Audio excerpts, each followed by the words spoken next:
Hello everyone, ছোট্ট একটা voice record দিচ্ছি। ভেবেছিলাম লাইভ করব, বাট আনফরচুনেটলি লাইভটা করা হলো না। আমার গলারও একটু অবস্থা খারাপ। যদি গলাটা ঠিক থাকতো তাহলে আজকে লাইভে আসতাম। একটু ঠান্ডা লেগে গেছে। তো চলো এবারে সোজা রিমেডিয়াল পার্টটাতে আসি। দেখবে পেজে আমি একটা ফটো শেয়ার করেছি। ঠিক আছে? লাস্ট পেজে একটা ফটো শেয়ার করা আছে। যে ফটোটার ছবিটা শেয়ার করেছি ২ দিন আগে এবং লেখা আছে ফটোটার উপরে কল্পবৃক্ষ। এবং আমি বলেছিলাম যে ফটোটা ডাউনলোড করে রেখো। আমি পারমিশন দিলাম।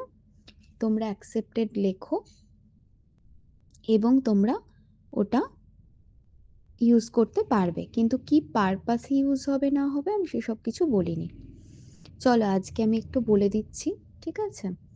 এবং তাতে বুঝতে পারবে যে এটা ফটোটা কতটা পজিটিভ বা কতটা ভালো রেজাল্ট দেয়।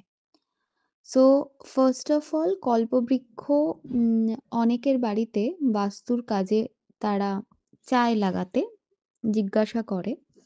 তো বাস্তুর কাজে যখন আমরা বানাই তামার বা কপারের বা ব্রাশের, তো তখন না ওগুলো অনেকের বাড়িতে লাগানো হয়। দো ইট ইজ কস্টলি।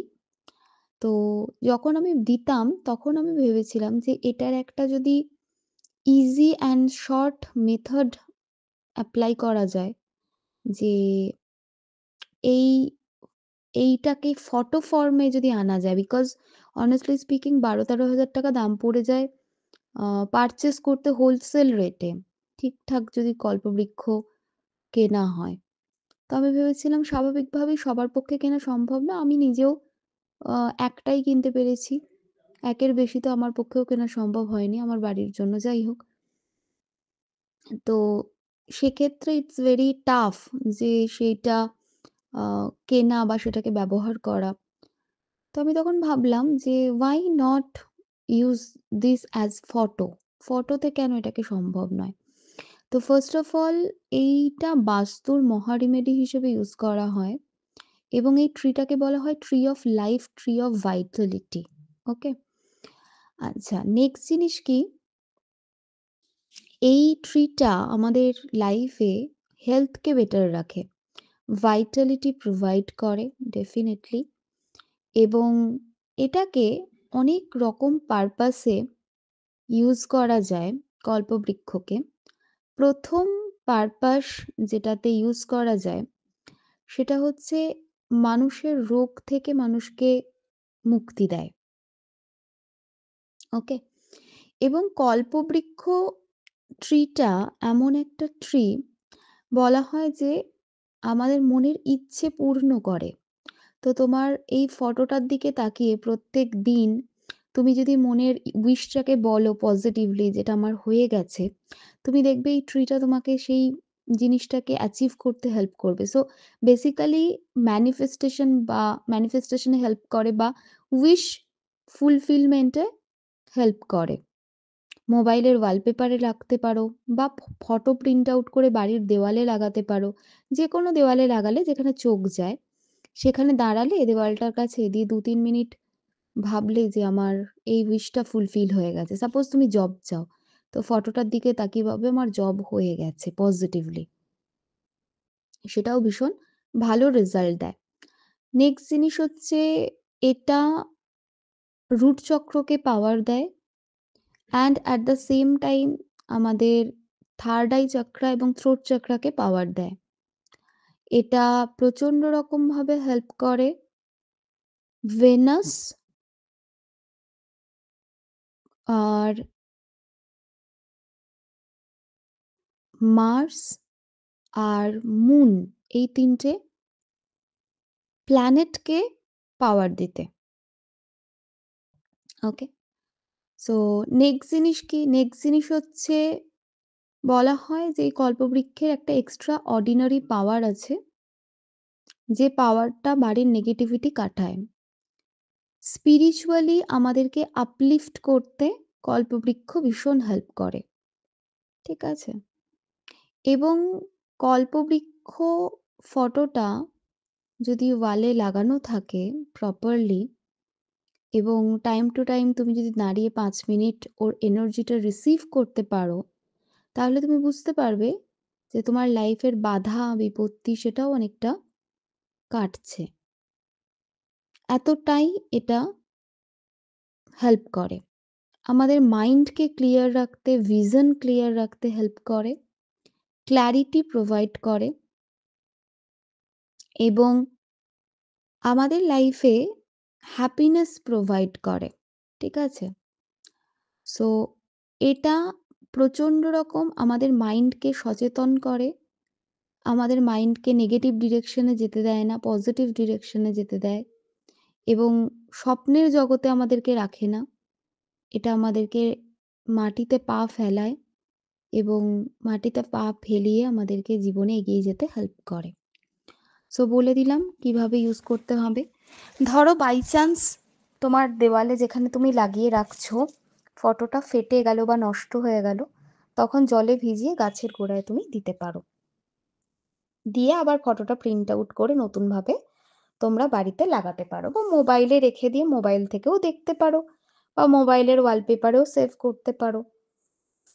অবশ্যই কালার প্রিন্ট আউট করবে যখন প্রিন্ট আউট করবে। আমি পারমিশন দিলাম সবাইকে। যারা এখনো পর্যন্ত পোস্টটা দেখোনি অবশ্যই পোস্টের নিচে গিয়ে অ্যাকসেপ্টেড লিখবে। এটা হলো ফার্স্ট। সেকেন্ড কি? সেকেন্ড জিনিস হচ্ছে আজকের মঙ্গল যন্ত্রমের যে পিকচারটা দিয়েছিলাম, হিউজ বুকিং এসেছে। এত বুকিং তো স্বাভাবিকভাবেই সম্ভব নয়। যারা রিপ্লাই পাবে না তারা বুঝে নিও প্রোডাক্ট নেই, আউট অফ স্টক, তাই পাচ্ছ না রিপ্লাই। ওকে? সো এটাও আমি বলে রাখলাম যে এটা। আর ৩ নাম্বার জিনিস হচ্ছে আমার কিন্তু কোনো প্রোডাক্ট বুকিং এখন ওপেন নেই। কোনো রকম প্রোডাক্ট বুকিং ওপেন নেই, হ্যাঁ? যে ১টা ২টো ফটো দিই সেগুলো ছাড়া কোনো বুকিং আমার ওপেন নেই। নাইদার কসমেটিক্সের বুকিং ওপেন আছে, নাইদার কনসালটেশনের বুকিং ওপেন আছে। সব ক্লোজ রয়েছে। ঠিক আছে? তো ইমিডিয়েটলি ওপেন হবে সেরকম কোনো চান্সেসও নেই। এইরকমই ২-১টা ফটো বা ২-১টা প্রোডাক্ট যেগুলো ইম্পর্ট্যান্ট রয়েছে সামনের বছর লাগবে সেরকম আমি দিয়ে দেবো। তোমরা বুকিং করে নিও। আর যখন বুকিং ওপেন হবে তখন তোমরা বুকিং করো। আমি একটা হোয়াটসঅ্যাপ গ্রুপ তৈরি করব এই ২-৪ দিনের মধ্যেই। সেই গ্রুপটাতে আমি সমস্ত আপডেট হোয়াটসঅ্যাপে দিতে থাকবো প্রোডাক্ট রিলেটেড। ঠিক আছে? এটা হলো ১ নাম্বার। ২ নাম্বার জিনিস